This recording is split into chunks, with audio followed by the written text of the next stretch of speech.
I play softball for Southern Wesleyan University, and I'm a catcher / third baseman. I would like to think that I have a strong mental game. I think all athletes want to say they have a strong mental game, but there are obviously times when we fail at that. Falling into a slump honestly feels like the most frustrating thing in the world, because sometimes you don't know why you're in a slump. You don't know what's not working, what's not coming together, why you're not hitting the ball. Sometimes you can see the ball perfectly well and still not hit it well, just because there might be something off mechanically. Your mental game might not be completely where it needs to be, which is completely focused, and you have to have the mindset going into the box that you're only focusing on hitting the ball. That's it. Whatever words you need to say, whatever phrase you need to say, anything you need to remember to cause you to focus on the ball and hit it, that's what you need to be doing, rather than taking a bunch of stuff into the box with you. And when you're in a slump, it almost makes you overthink even more, and then you're bringing things into the box with you that you don't need to be bringing, that things just kind of weigh you down, and it has no place in the game. Things that have no place in the game are weighing you down, distracting you, and then you can't do your job efficiently the way you're supposed to be doing it. Honestly, I think some downtime, some break, some rest from your sport where you just kind of don't think about softball at all. Just go home, don't think about it, think about something else to kind of distract yourself. And then when it comes time to practice again, you focus on reps, you go through all of your mechanics, you work out kinks, you figure out what's not going right what's not working that should be working when you're in the box. I think imagery might come into play when you imagine a game-like situation in your head and you're doing everything right. So I guess you could kind of practice that as well at practice. Or honestly, you don't even have to be at practice to do that. You can imagine yourself hitting a home run. You can imagine yourself hitting a base hit. You can imagine yourself striking someone out. Sure. But I think it's more important to actually simulate gameplay in practice. And also, you just have to kind of realize that all sports, but especially they have the saying for baseball and softball, that it's a game of failure. I mean, we consider a good batting average in the 300s. That means 3 out of 10 at bats you get on. That means 7 you don't. And that's considered good in our sport.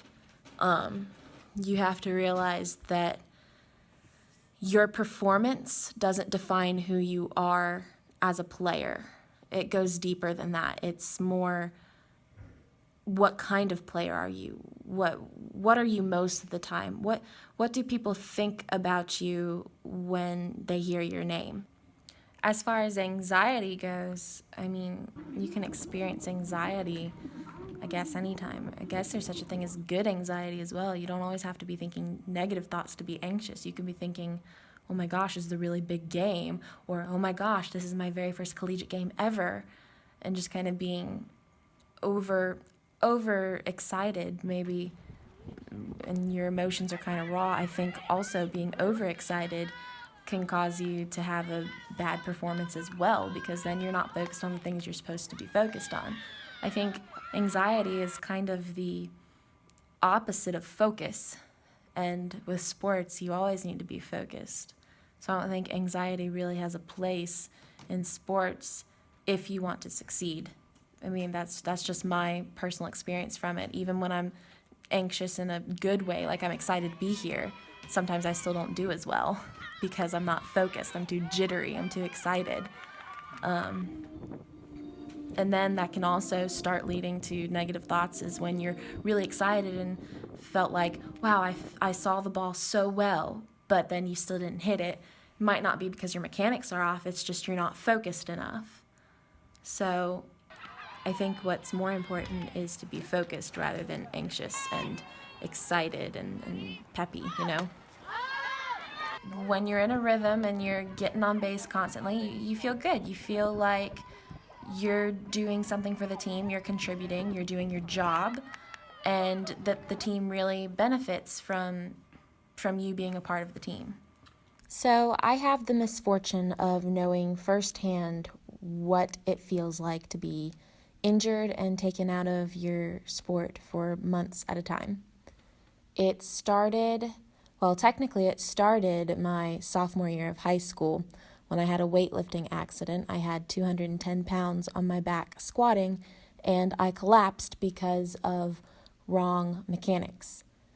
And something in my knee had snapped, and I didn't really think much of it. It hurt for the rest of the day, but I didn't think too much of it. So it went on for a couple of weeks hurting, and I still didn't really pay too much attention to it. I just thought, I'm a catcher, my knees hurt, that's just comes with the territory. And then as the years went on, I kept playing on it. I noticed that I would have this issue in my knee where it would hurt a lot, and then I started noticing a hard bump growing on the side of my knee.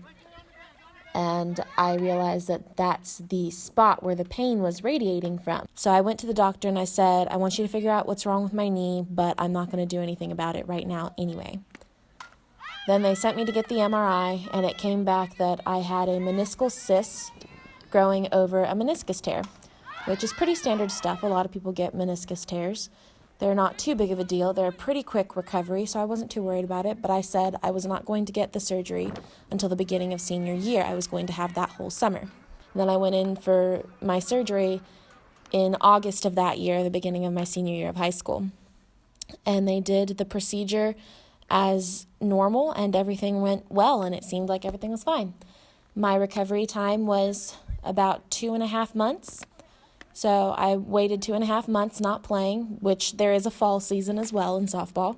So I was eager to get back to that, and I made it about halfway through season. I was able to play again. So I started playing, and it seemed like it had worked. There was no more pain until about a month later. I started feeling more pain in my knee, and I just kind of wanted to think that it was just surgery, pain from surgery, so it was no big deal. So I went on ignoring it again. So I did what I thought I should do as a teammate, as a senior teammate, and I went to the doctor and gave someone else a chance to play my position because that was what was best for the team. So I went back to the doctor, told him about the pain still growing. He was very confused as to why I still had pain, because a general meniscus tear, you get it shaved, you get it scoped, and the pain's gone. It's no big deal. So he was confused as to why I was still hurting.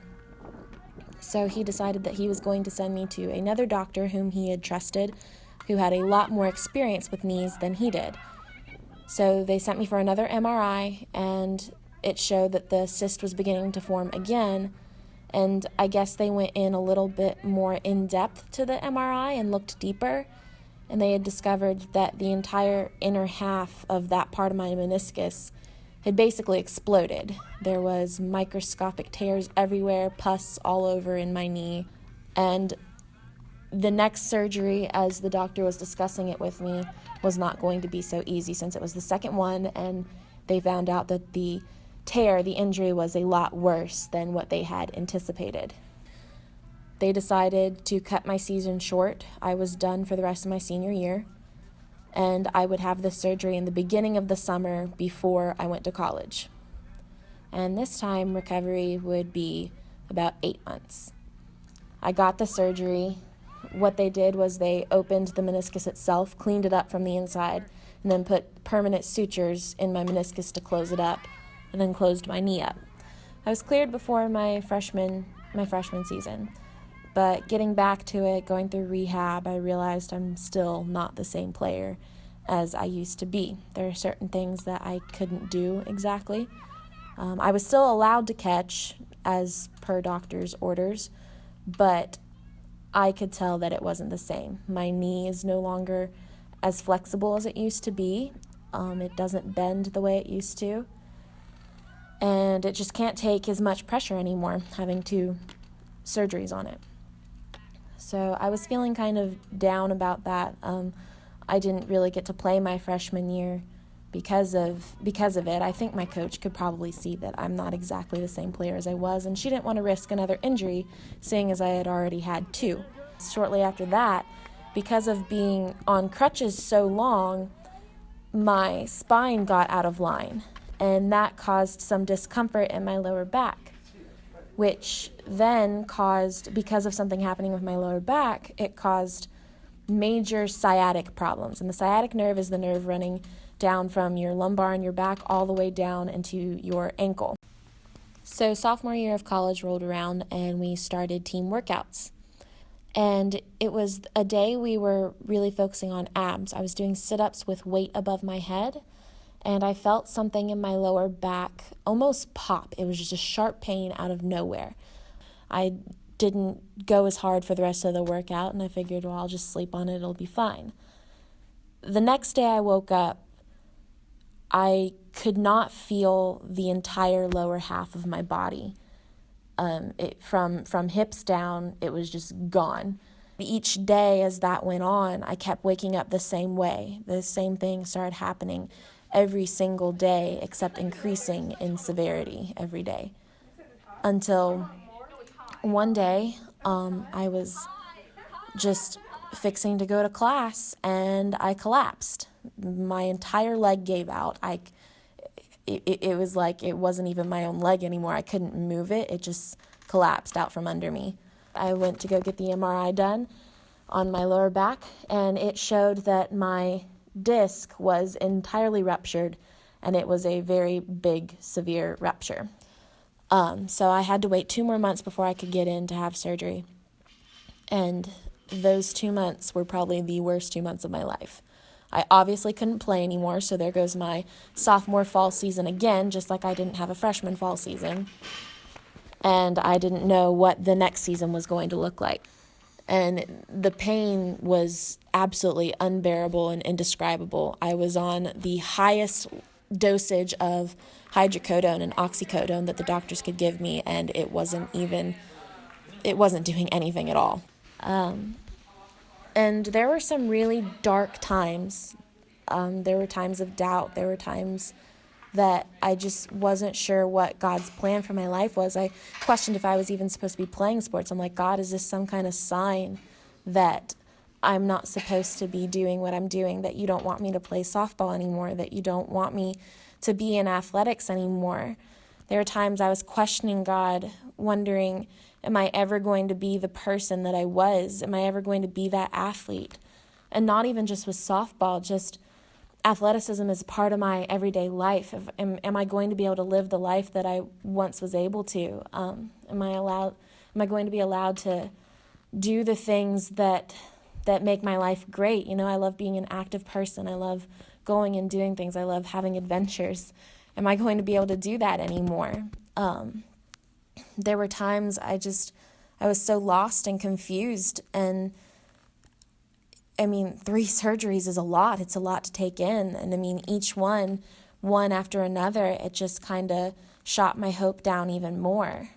And then I think that it was possibly God letting me know that softball, athleticism, all of that is not a part of my identity.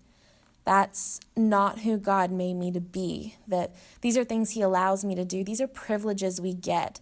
It is a privilege that we get to play the sport we love, that we get to minister to people through the sport that we love, that we get to have new experiences. And it's all a privilege, and it can all be taken away as well. But that's why something that is not constant shouldn't define who you are as a person, and that the only thing that should define who you are as a person is God, as He is our Creator.